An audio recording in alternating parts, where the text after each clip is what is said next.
Assalamualaikum warahmatullahi wabarakatuh. Hai anak-anak, jumpa lagi dengan saya, Ibu Trimerianti. Nah, di video pembelajaran kita kali ini, Ibu akan membahas mengenai kebijakan moneter dan kebijakan fiskal. Untuk itu, mari lihat tayangan video Ibu kali ini. Apa yang dimaksud dengan kebijakan moneter? Kebijakan moneter adalah kebijakan pemerintah melalui bank sentral sebagai pemegang otoritas moneter untuk mengendalikan jumlah uang yang beredar dalam rangka mencapai kestabilan ekonomi. Apakah tujuan kebijakan moneter? Tujuan kebijakan moneter adalah menjaga stabilitas ekonomi, menjaga stabilitas harga, meningkatkan kesempatan kerja, memperbaiki posisi neraca perdagangan dan neraca pembayaran. Nah, apa sajakah jenis kebijakan moneter? Jenis kebijakan moneter ada dua. Yang pertama adalah kebijakan uang ketat atau tight money policy. Kebijakan uang ketat adalah kebijakan bank sentral untuk mengurangi jumlah uang beredar di masyarakat. Yang kedua, easy money policy, yaitu kebijakan uang longgar. Easy money policy adalah kebijakan bank sentral untuk menambah jumlah uang beredar di masyarakat. Sekarang kita berbicara mengenai instrumen kebijakan moneter. Instrumen kebijakan moneter yang pertama adalah kebijakan operasi pasar terbuka. Kebijakan yang diambil bank sentral untuk mengurangi atau menambah jumlah uang beredar dengan cara menjual atau membeli surat-surat berharga seperti sertifikat Bank Indonesia. Selanjutnya yaitu kebijakan diskonto, yaitu kebijakan bank sentral untuk mengatur jumlah uang yang beredar di masyarakat dengan mengubah, menaikkan atau menurunkan tingkat suku bunga bank umum. Kemudian ada yang namanya kebijakan cadangan kas di bank. Kebijakan bank sentral untuk mengatur jumlah uang yang beredar di masyarakat dengan menaikkan atau menurunkan jumlah cadangan kas minimum yang ada di bank. Yang keempat, kebijakan kredit selektif. Kebijakan ini dapat diambil oleh bank sentral pada saat ekonomi sedang mengalami gejala inflasi. Kebijakan ini dilakukan dengan memperketat syarat-syarat pemberian kredit kepada masyarakat atau yang sering disebut dengan syarat 5C, Character, Capacity, Collateral, Capital, and Condition.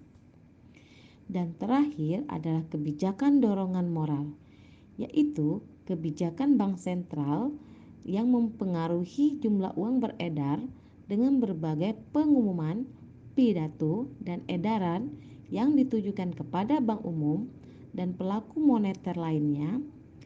Isinya dapat berupa ajakan ataupun larangan untuk menahan atau melepaskan pinjaman dan tabungan.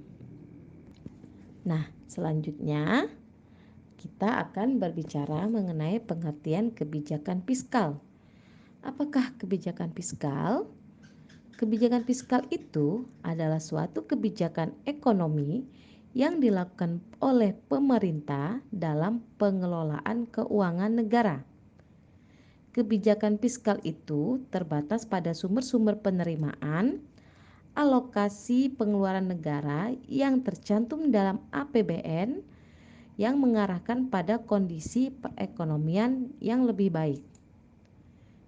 Tujuan kebijakan fiskal yang pertama, memperbaiki keadaan ekonomi, kemudian menjaga kestabilan harga secara umum dan laju inflasi. Yang ketiga, meningkatkan kesempatan kerja, dan keempat, meningkatkan distribusi pendapatan nasional. Nah, dalam kebijakan fiskal ada bentuk-bentuknya. Yang pertama, kebijakan fiskal ekspansif dan kebijakan fiskal kontraktif. Kebijakan fiskal ekspansif dilakukan dengan cara menaikkan belanja negara sekaligus menurunkan tingkat pajak yang bertujuan untuk mendorong terjadinya pertumbuhan ekonomi yang sehat. Kemudian untuk kebijakan fiskal kontraktif, yaitu kebijakan yang prosedurnya dengan menurunkan belanja negara serta menaikkan tingkat pajak. Kebijakan ini memiliki tujuan untuk menurunkan daya beli masyarakat serta mengatasi masalah inflasi. Yang terakhir, kita berbicara mengenai instrumen kebijakan fiskal. Instrumen kebijakan fiskal ada 3. Yang pertama, sistem perpajakan, politik anggaran, dan pinjaman pemerintah. Apakah sistem perpajakan?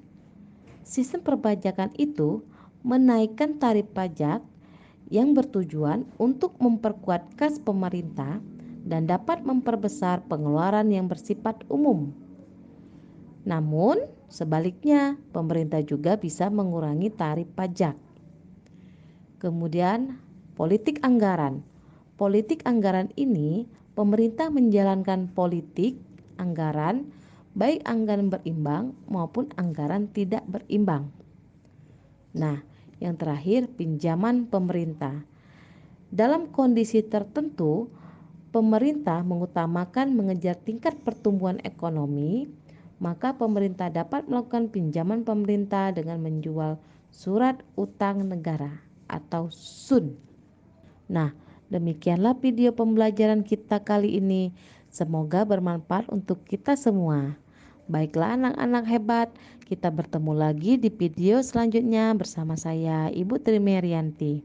Assalamualaikum warahmatullahi wabarakatuh.